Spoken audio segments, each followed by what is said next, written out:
बिंदास सवाल देखते हैं कि बिंदास सवाल अब तक क्या बनते हैं। पहला बिंदास सवाल बनता है कि परीक्षा माफिया को रोकने के लिए हमारे पास सख्त कानून क्यों नहीं है।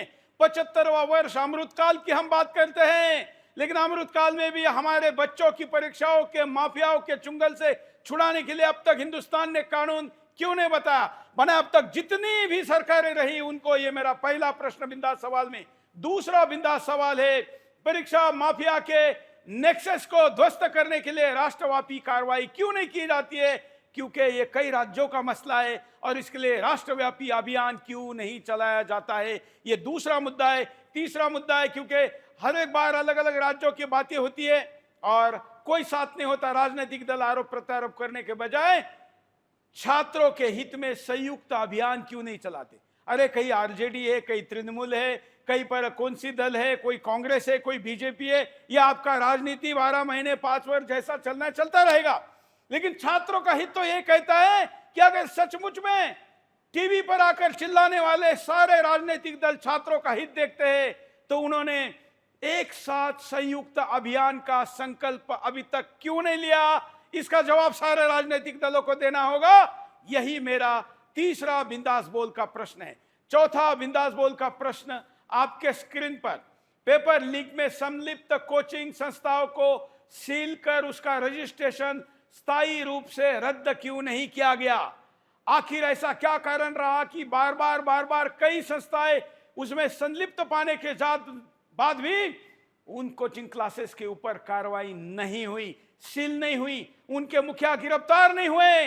इसके पीछे का कारण क्या है, यह भी जवाब देना पड़ेगा। पांचवा बिंदास सवाल हम पूछ रहे, विश्व के डिजिटलाइजेशन का नेतृत्व करने वाला देश अपनी परीक्षाओं को डिजिटल क्यों नहीं कर पा रहा है। डिजिटल इंडिया, हम आज विश्व में सबसे ज्यादा सैटेलाइट भेजने वाले, सबसे सस्ते सैटेलाइट भेजने वाले, विश्व की किसी भी सॉफ्टवेयर कंपनी का नेतृत्व करने वाला हिंदुस्तानी है। विश्व का कोई सॉफ्टवेयर भारत के उंगलियों के बगैर नहीं बनता है।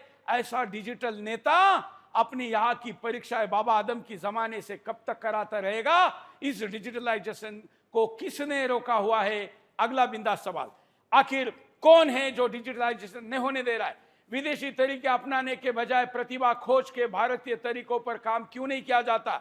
हम क्यों अंग्रेज जाने के बाद भी अंग्रेजों के तरीके, अमेरिका के, यूरोप के तरीके, उन्हीं के तरीकों से परीक्षा लेते रहेंगे। अरे भाई वहां क्या होता है तो आइए हमारे यहां पर वही करते। क्यों हिंदुस्तान में हमारे यहाँ की लोकल प्रतिभा का सर्च लोकल तरीके से क्यों नहीं हो सकता, यह भी हमने समझना जरूरी है। और इसलिए अगला बिंदास सवाल है जिसमें मैं आपको पूछ रहा हूं, परीक्षा जैसा शिक्षा का महत्वपूर्ण क्षेत्र माफियाओं के हाथों में रहेगा तो हम कैसे प्रतिभा का निर्माण कर पाएंगे।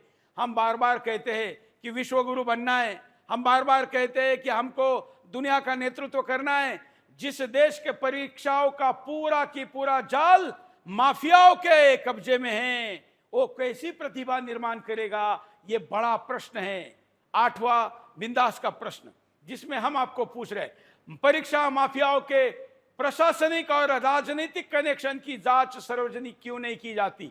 राजनीतिक दलों के नेता से लेकर सरकारी बाबुओं की संलिप्तता के बगैर इतना बड़ा माफिया कांड हो नहीं सकता। और इसलिए मेरा यह मांग है कि आखिर इतने बड़े कांड की जांच में बगैर बाबू, बगैर राजनेता, उसको कैसे पूरा किया जा सकता है। नौवां बिंदास का प्रश्न है, मैं पूछता हूं, सरकार इस्लामी आतंकवाद से लेकर वामपंथी नक्सलवाद रोक सकती है।